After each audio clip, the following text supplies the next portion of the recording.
अशब्द ही चल रहा है हाँ अपना। अनुकंपा, अनुकंपा में यहाँ पर बात बताइए। कृपया दानम दीना नाथ विषयम अनुकंपा दानम ठाणाम सूत्र। रंक दाने, रंक यानी गरीब, दीन यानी गरीब। आप कंपा कर रहे हो, करुणा कर रहे हो। कंप शब्द है करुणा के नाम। किनकी करुणा कर रहे हो? दिन है, जो दुखी है, जो पीड़ा वाले हैं उनकी। तो भगवान ने करुणा के दो वर्ष बताए, द्रव्य कंपा यानी कि द्रव्य अनुकंपा, भाव अनुकंपा। द्रव्य अनुकंपा आप बहुत सारे लोगों की कर सकते हो, चीज दे के जो आपकी नहीं है, जो पुण्य ने दी हुई है, फिर भी अच्छा है क्योंकि वो करुणा का माध्यम है, करनी ही चाहिए। भाव अनुकंपा के नाम पर आप किसको छूना प्रयत्न करोगे? भाव अनुकंपा के नाम पर आप क्या देना, क्या त्यागना पसंद करोगे? भाव अनुकंपा वो आपके कसायों का त्याग है। द्रव्य अनुकंपा वो आपकी भौतिक सामग्री, आपके पैसे, उसका त्याग है। सामग्री में ज़्यादा बल है धर्म के विकास का, या विचारों में ज़्यादा बल है धर्म के विकासों का? यदि विचारों में है तो जब भी दान देते हम, तब हमारा हाथ ही झुकता है कि हमारे विचार भी झुकते हैं। दान देते हैं तो हाथ झुकता है ना, किसी को देते हैं ना, त्याग करते हैं ना। तो दान देने में सिर्फ हमारा देह ही हमारे साथ जुड़ जाता है, युक्त होता है, या हमारे कसाई भी झुकने के लिए तैयार है, हमारे मन के अहंकार भी झुकने के लिए तैयार है? क्योंकि दानी वही है जो ज्ञानी है। आप दानी बनना चाहते हो तो आप मोह त्याग के करीब पहुंचने की शुरुआत करो। आपको त्याग ही करना है तो आप मिथ्यात्व त्याग के करीब पहुंचो। कहीं पर भी हमारा त्याग हमें दुर्गति में न ले जाए। त्याग के व्यवहारों में अनुकंपा के नाम पर हम पैसा भी त्याग करते हैं, भोजन भी त्याग करते हैं। हमने शायद 48 मिनट 1 घंटे समय को सामायिक में बांध लिया तो शायद हमने अच्छा वापस स्थानक का भी त्याग करने की हमने भावना की। क्या ये सब विचारों से संयुक्त है? ये सिर्फ द्रव्य अनुकंपा है? द्रव्य अनुकंपा भी की जाती है, करनी चाहिए। इसके बिना भी आपके जीवन में करुणा भी संभव नहीं है। भगवान ने खुद ने की थी, दे दुष्य दे दिया, ले भाई, भगवान ने खुद ने की वर्षिदान दे के। हाँ, कंप्लीट 1 वर्ष सुवर्ण का दान दिया। भगवान की परंपरा में जो भी श्रमण भगवान जुड़े उनने भी अनुकंपा की। फिर कहीं पर भी कोई दुखी जीव है, कोई साधर्मिक है, कोई पशु है, हाँ, कोई भी प्रॉब्लम वाला आया है जो द्रव्य है, द्रव्य से दुखी है, तो उनके लिए कोई निर्देश किया कि ये साधर्मिक है, इसे आप खिला लेना, इसका आप व्यवस्था कर लेना। और तकलीफ वाला है, उसे हो सके तो आप मानसिक रूप से समाधि रहे ऐसे कोई प्रयत्न करना, तो भी द्रव्य अनुकंपा है। भाव अनुकंपा आप अपार शांति के धनी होते हो। भाव अनुकंपा वो आप अपने जीवन में परम समाधि को, परम चैतन्य को उपलब्ध करते हो। वो भाव अनुकंपा आपके सामने जो भी परिस्थिति कर्म बंधन की है, उसके लिए आप नॉर्मल बन जाते हो। कर्म बंध के लिए आपका रस, आपके विचार वहां तक स्पीड से, गति से शीघ्र जुड़ नहीं जाते, मुझे ये कर्म नहीं करना है। ये भाव अनुकंपा किसकी? जो द्रव्य अनुकंपा सामने वाले व्यक्ति की होती है, जो द्रव्य अनुकंपा छोटे मोटे जीवों को रात्रि भोजन त्याग करके आप कर रहे हो, जो अनुकंपा आप गाय को घास खिलाना, पशु पक्षियों को दाने डालना, ये द्रव्य अनुकंपा पुण्य बंध का जो कारण है वो आप कर रहे हो। लेकिन उसी द्रव्य अनुकंपा के साथ साथ आपकी आत्मा यदि नहीं जुड़ी, द्रव्य अनुयोग, आपकी आत्मा में जो कर्म आपको कम मनाने हैं, बंधन से मुक्त होना है, वो दान के बाद भी आपके अहंकार को क्षीण होना है, वो यदि संभव नहीं बना तो फंसना ही है। तो आत्म जागृति यानी कि भाव अनुकंपा वो प्रथम है। तो यहाँ पर भाव अनुकंपा के नाम पर पुण्य की एक व्याख्या बताइए। पुण्य की कि जिसके पास अनुकंपा है, त्याग है, वो पुण्यशाली है। लेकिन द्रव्य त्याग है और भाव त्याग नहीं है तो वो पुण्यशाली भी पापानुबंधी पुण्य है। वो पुण्य भी उसे दुर्गति में ले जाने वाला है। पुण्य है द्रव्य थकी दुखियानी दया भाव धर्महीनानी रे भाव। आप द्रव्य की दुखिया की दया करनी चाहिए, वो सम्यक दर्शन का लक्षण है। जो राजेंद्र कोश के सप्तम भाग में सम्मत पद सम्मत पराक्रम में गुरुमान ने रखा है, द्रव्य थकी दुखियानी दया। आप तो पुरुष कहते हैं जो ऋषि महर्षि जो सिद्धात्मा होते हैं। वहां पर यह श्लोक लिखा है पेज नंबर 499, आप्त शब्द। इसमें आप्त यानी एक सिद्ध पुरुष, कुछ प्राप्त किया है, कुछ प्राप्त करने की कोशिश है, प्राप्ति के पीछे पूरा बल निर्मित कर रहे, पूरा बल लगा रहे। तो आप्त पुरुष भी हमारे यहाँ व्याख्या है, और भी बहुत सारे शब्द है। तो आप्त को लेके यहाँ पर शब्द रखे हैं उत्तराधीन सूत्र के, आचारांश सूत्र के, पाहुण के, चंद्र प्रज्ञप्ति के और ठाणांश सूत्र के। इनके रेफरेंस यहाँ गुरु महाराज ने दिए हुए हैं। 5 आगम के नाम बोले। अब परिचित तो हो ना, पढ़ो ना लिखो कोई नहीं, परिचित तो हो ना। आप्त ही राग द्वेष मोहा नाम एकांतिक आत्यंतिकश्च क्षय सा यस्ति यस्या अस्ति सा आप्त। आप्त की व्याख्या रखी। आप्त कौन होता है? राग द्वेष मोह नाम, जो राग द्वेष और मोह है वो नाम एक हीन, जो धर्म के हीन है, जो भावहीन है, उनकी भी अनुकंपा करनी चाहिए। यानी इस विश्व में श्रेष्ठ से श्रेष्ठ यदि अनुकंपा कोई कर रहा है, विशिष्ट कोई दानी है, तो वो है प्रभु महावीर। उनने पूरे जगत के लिए करुणा की। क्या भगवान ने आपको सोना दान दे दिया, आपको घर दे दिया? नहीं, लेकिन आपको मोक्ष के परम सुख तक ले जाने का रास्ता दिया। ये जगत में कोई दे सकता है? दे सकता है तो कोई दान दे सकता है। विचार, ज्ञान, आत्ममुक्ति वो कौन दे सकता है? तो भगवान ने क्या दिया? भगवान की परंपरा में श्रवण भगवंतों ने क्या दिया? साधु भगवान आपके आसपास में श्रवण भगवान की निश्रा आपको मिल गई। उनको क्या चाहिए था? वो तो छोड़ के आए। अब क्या चाहिए उनको? उनने क्या किया? अभयदान। जीवों का तो अभयदान दिया, जीव दया का तो पालन किया, चरण करणानुयोग चारित्र के पालन में, सदाचार में तो आ गए। अब उनकी यात्रा चली भाव अनुकंपा की। मेरे आत्मा को कहीं पर भी दुर्गति में नहीं जाना, तो नॉर्मल लाइफ जितना हो सके इतने करुणा सभर आत्मा के करीब रहने की कोशिश शुरू करें। तो जहाँ पर भी किसी ने कुछ बोला, किसी ने अपने लिए निंदा की, किसी ने अपलाप किया, किसी ने क्रोध किया, किसी ने निंदा ईर्ष्या की, इससे तो वो पर हो गए। लेकिन बहुत बड़े मान सम्मान भी मिले तो भी सोचा कि ये मेरी संपदा नहीं है। इतने बड़े बड़े लोग भी चरण छूने लगे, चरण में झुकने लगे, फिर भी उससे उसका अध्यात्म नहीं है। क्यों? क्योंकि उनको पता है ये भौतिक सामग्री कोई सुख का रास्ता नहीं। तो बहुत कुछ मिल गया, बहुत कुछ संग समाज देने वाला है, लेकिन उनके पास त्याग है। तो ये हुई अनुकंपा। आप यदि श्रवण भगवान की निष्ठा में हो, इच्छामी क्षमा समणो मंदिरों जावणी जाए निस्सी आए, मैं मस्तक से वंदन इसीलिए करता हूँ जो संसार में निषेध है निस्सी आए, इसका त्याग का वरदान मुझे दो।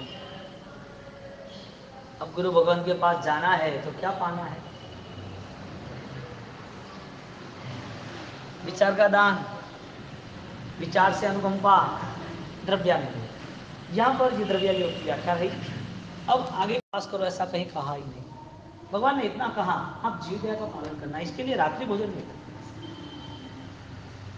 भगवान ने ये कहा कि आप दूसरे जीवों को पहचानो और हिंसा से मुक्त हो, जो आपके आत्मा को करुणा के भाव को दे, अनुकंपा।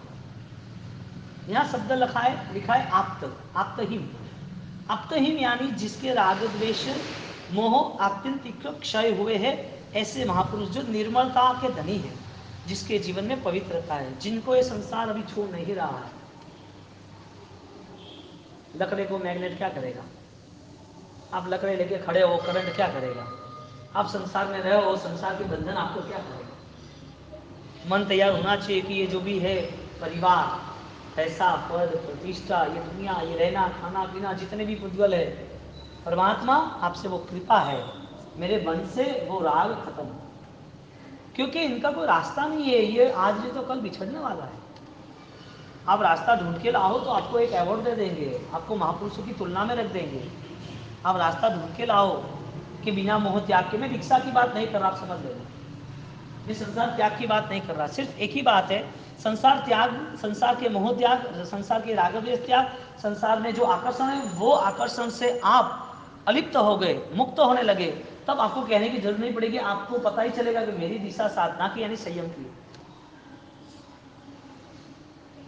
लेकिन जो जुड़े हैं उसकी जिम्मेदारी यदि निभानी है तो अहिंसक भाव से क्यों ना निभाए, परिवार में वो संस्कार क्यों ना दे बच्चों को कि बेटा ये नहीं करना चाहिए, ये हमारा कर्तव्य नहीं है, हमारा संस्कार, हमारा निर्माण आसमान के उड़ने के लिए, विपरीत दशा नहीं है। आपकी सोच क्या है? बच्चा पढ़ेगा, सर्विस करेगा तो संसार में ठीक से रहेगा, क्योंकि विचार ही गलत चल रहा है, रिवर्स साइड में। गुलाब के पौधे में जूही चंपा उगाने की बात है, संसार में रहने के बाद सुखी होने की बात है। संसार में आप रहो, मन में संसार मत रखो, मस्त रहेगी जिंदगी, खुश रहेगा। क्षय के सहारे आगे निकलो, कितना क्षय हम कर सकते हैं, कितना घर साफ कर सकते हैं, खिड़कियां कितनी टाइट बंद कर सकते हैं, अभी कचरा आए ही नहीं। एक बार पता चला कि हिंसा के भाव अब नहीं है तो हर जगह पर हिंसा छोड़ दोगे, लेकिन हिंसा के भाव के बिना ही अहिंसा का पालन किया, धर्म, सत्य, करुणा, अनुकंपा के विचार के बिना ही आप जुड़ गए तप में, त्याग में, चौविहार में, एकाशना वियासना में, पक्के पानी में, तो आपको फंसना ही है, क्योंकि आपके पास सिर्फ क्रिया के नाम की अहिंसा थी, विचारों में तो आप किसी को घृणा करते हो, विचारों में तो किसी की निंदा हो रही है, किसी की बातों में आके आपने किसी के लिए अपराध भाव शुरू कर दिया। क्यों? टारगेट किसको बनाना था? आत्मा को, द्रव्यानुयोग। अब बताओ, आपके अनुष्ठान वो आपके मालिकी के हैं या संसार के? तो आप तो पुरुष से कितनी अच्छी व्याख्या लिखी पांचों आगम सूत्र के अंतर्गत, यथार्थ दर्शनादि गुणयुक्ते पुरुष है,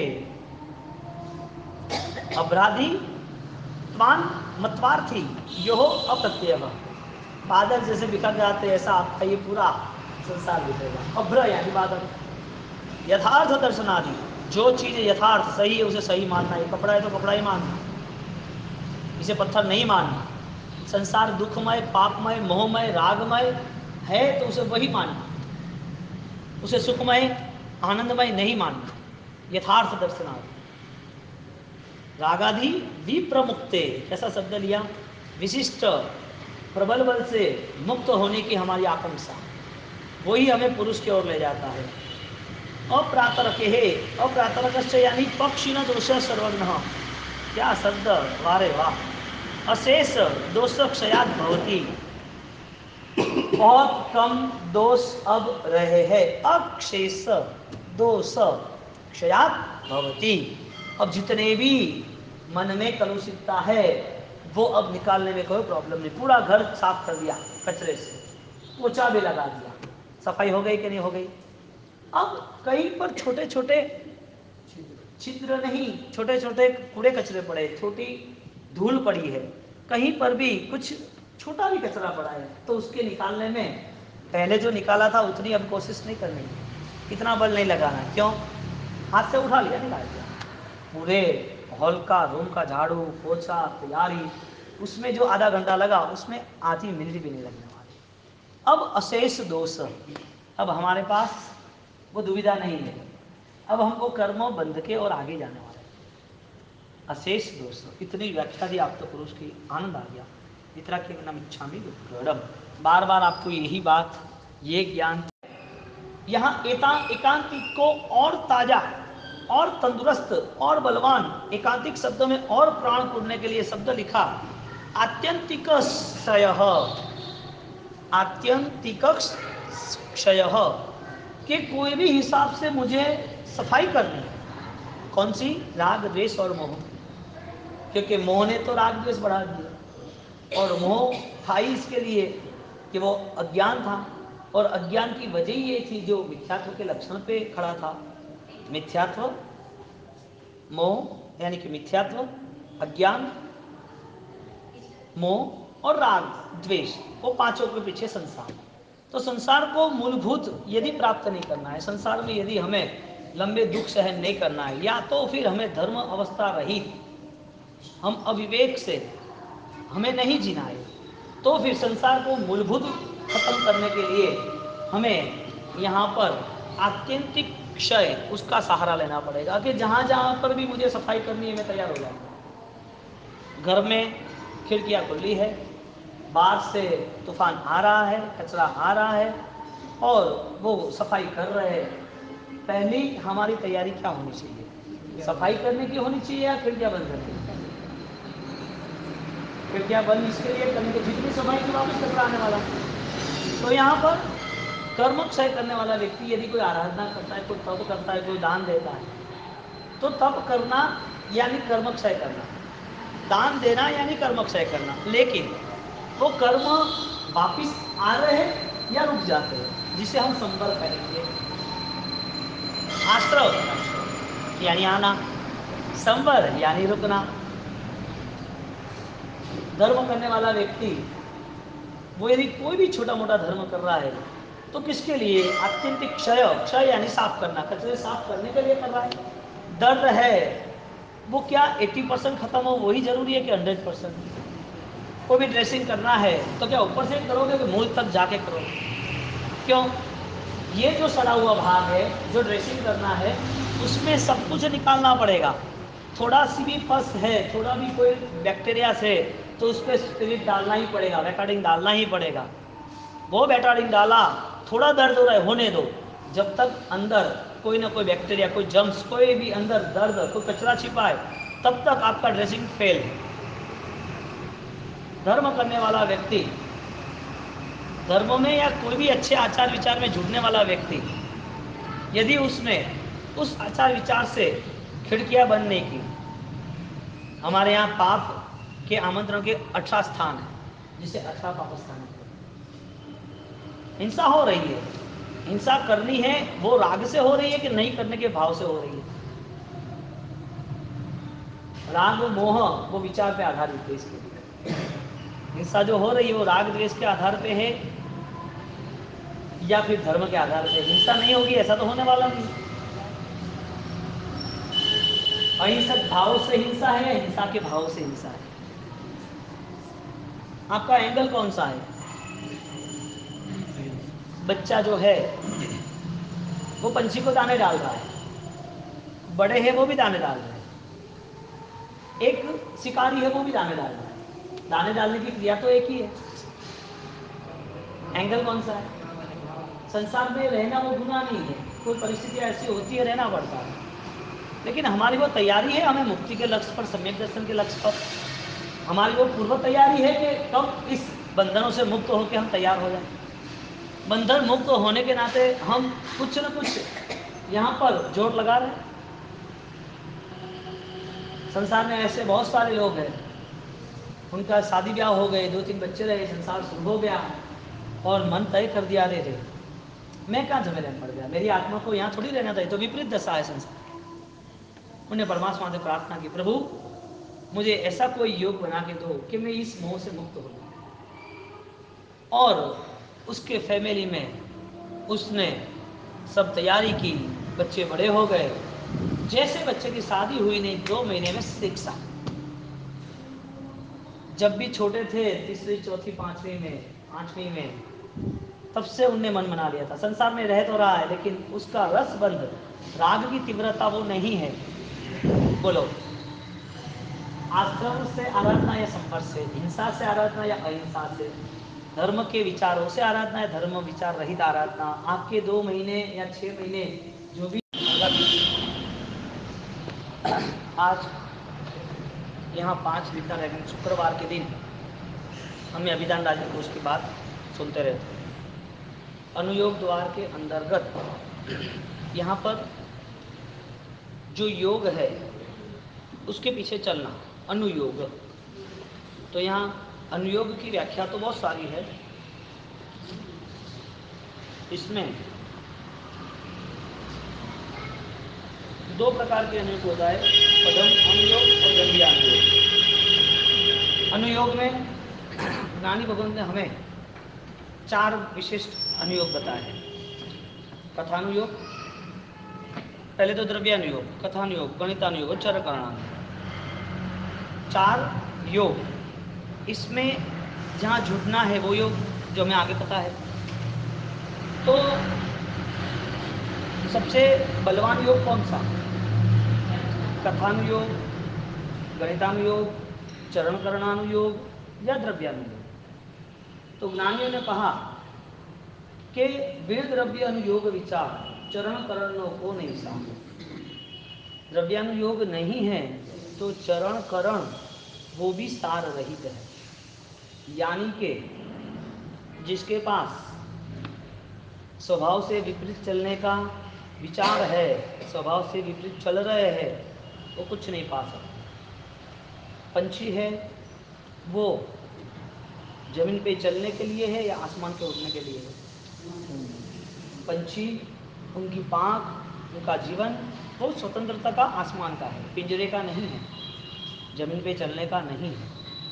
यहाँ पर हमें हमारे ज्ञानी भगवंतों ने योग के द्वारा स्वभाव अवस्था में स्थिर रहने की बात बताई है। यानी कि जहाँ जहाँ पर मिथ्या भाव है, गलत धारणा है, गलत चीज़ को पाने की हमारी कोशिश से हमारी भ्रमणा है, इस चीज़ों को लेके हम हमारे स्वभाव से विपरीत चल रहे हैं। यानी कि अनुयोग जिसके पीछे, जिसके साथ आपको जुड़ना है, तो आपका जो योग बना है, आपका जो जुड़ाव हुआ है, कनेक्शन हुआ है, वो देह का हुआ है, वो सही बात है, पुण्य का हुआ वो भी सही बात है। लेकिन मन के साथ जुड़े हुए विचार वो आप कहाँ ले जाते हो?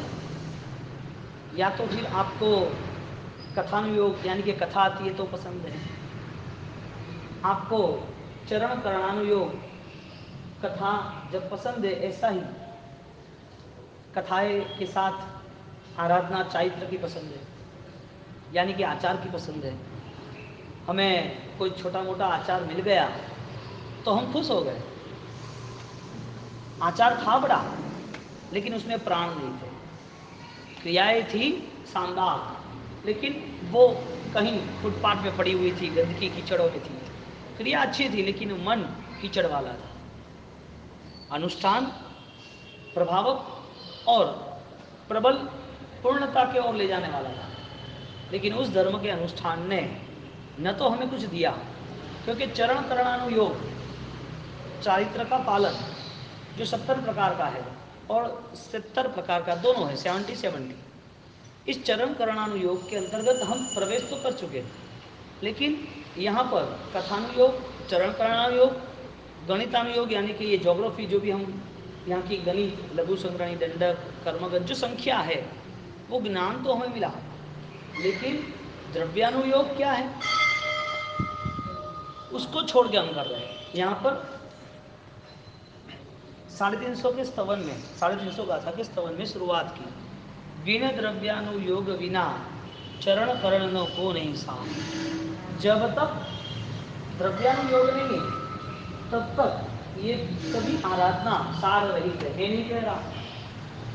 उपाध्याय यशोवी जी महाराज कह रहे हैं, वो भी आज से 12 साल पहले हरिभद्र स्वामी महाराज ने पंचकल्प भाष्य में जो बात कही, वो बात पंचकल्प भाष्य, ये बात होने के बाद चारित्र की आराधना वाला व्यक्ति वो किस विचार को लेकर चल रहा है। यानी कि क्या आपका सोना, आपका जवेरात, आपका गहना, आपके हीरे, आपके पैसे, क्या वो जलाने के लिए है, कूड़े कचरे में डालने के लिए है, कि उसको संभालने के लिए?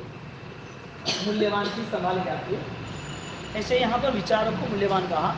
अनंत तो विचार आत्मा के होते, इसके लिए द्रव्य का अनुयोग, द्रव्य के पीछे आपका चलना। तो यहाँ पर द्रव्यानुयोग के लिए भगवान ने कहा स्वभाव से विपरीत नहीं चलना चाहिए, क्योंकि ये दुखी इसके लिए उसने उसकी सक्षमता विपरीत जगह पर ले गया।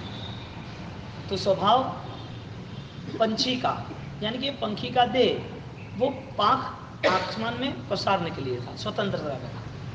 ऐसे इंसान जो है उसकी मुक्ति यानी कि स्वतंत्रता, कर्म बंधनों से मुक्त होना, वो उनका स्वभाव था। आसमान में उड़ना वो उनकी चेतना थी। यानी कि इंसान हुआ ही है सुख शांति की अपार संपदा को प्राप्त करने के लिए। अब मानव भाव मिला लेकिन दुखी है। क्यों? सुख है यानी कि धन है तो सुखी है, कि सुख है तो धन है? लाओ वो धनी, झांको इनकी आंखों में, वो कितने सुखी है। धनवान के जीवन में कितनी पीड़ा है, वो सुख नहीं है। इंसान विपरीत दशा में चला, मुझे धन मिलेगा, मुझे परिवार मिलेगा, पद प्रतिष्ठाओं की सिंहासनों की यात्रा मिल जाएगा। उनको पूछो, उनके करीब जाओ और देखो ये सब क्या वास्तविकता है? इंसान क्या विपरीत चल रहा है? स्वभाव क्या था? वत्थु साहो धम्मो, सत्य धर्म की प्राप्ति, सत्य जीवन की प्राप्ति, सत्य के करीब पहुंचने की उम्मीदें, ख्वाहिश, कोशिश, प्रबल पुरुषार्थ, ये सत्य था। विपरीत क्या है? इससे दूर रहा और मान लिया कि ये सही, यानी कि योग ही नहीं है, योग गलत है तो भी गलत अनुयोग है, यानी कि लक्ष्य ही गलत बना दिया। तो यहाँ अनुयोग द्वार पर भगवान ने हमें बताया कि आप किसके पीछे जा रहे हो, किसके साथ जुड़ रहे हो। यहाँ पर अलग अलग भिन्न व्याख्याएं कही है। दुभे पन्नता मूल पठभाणो योगे, यहाँ अलग अलग व्याख्या अनुयोगों द्वारा, अनुयोग यथ, ऐसी विभिन्न गाथाएं की है। तो ये सब अनुयोगगतः या विपरीत दशा में सब मिल जाता है। आपने कोशिश की गुलाब उगाने के लिए, लेकिन जूही के बीज डाल दिए, चंपा के बीज डाल दिए, कितनी भी बरखा आए, मेघ मलार बादल गरज जाए, कितने भी कुदरत साथ दे दे, मालिक खून पसीना एक करके सिंचन करे, क्या कमल के बीज में जूही खिलेगी?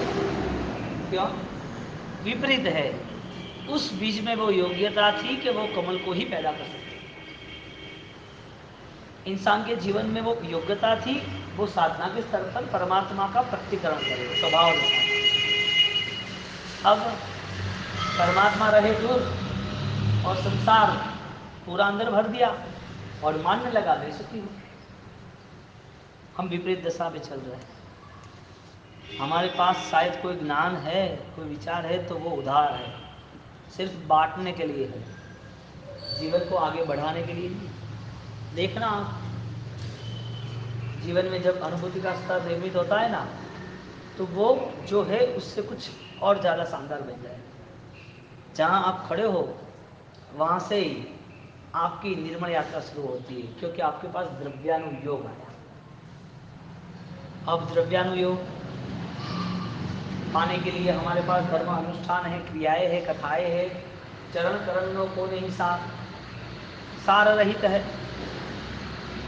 आपने अच्छी सी शुरुआत कर दी आराधना के लिए, धर्म प्रवृत्ति बढ़ती गई और जब पता चला कि ये धर्म ने मेरे आत्मा के करीब, मेरे स्वभाव के करीब, मेरे गुणों के करीब मुझे लाया ही नहीं, तो यहाँ ज्ञानियों ने मार रोकने का बोला। पहले आप प्रयत्न करो कि मैं निर्मोह की अवस्था कैसे प्राप्त कर सकता हूँ, वो भी विचार हो। वो निर्मोह का जो भी गलना है, पिघलना है, मोह की दशा जो भी दूर हो रही है, राग के बंधन जो हम मुक्त कर रहे हैं, हमें जो चीज़ ज़्यादा पसंद है उसको हम देखने का जरिया सोच रहे, ये सब आत्मा लक्ष्य यानी कि द्रव्यानुयोग।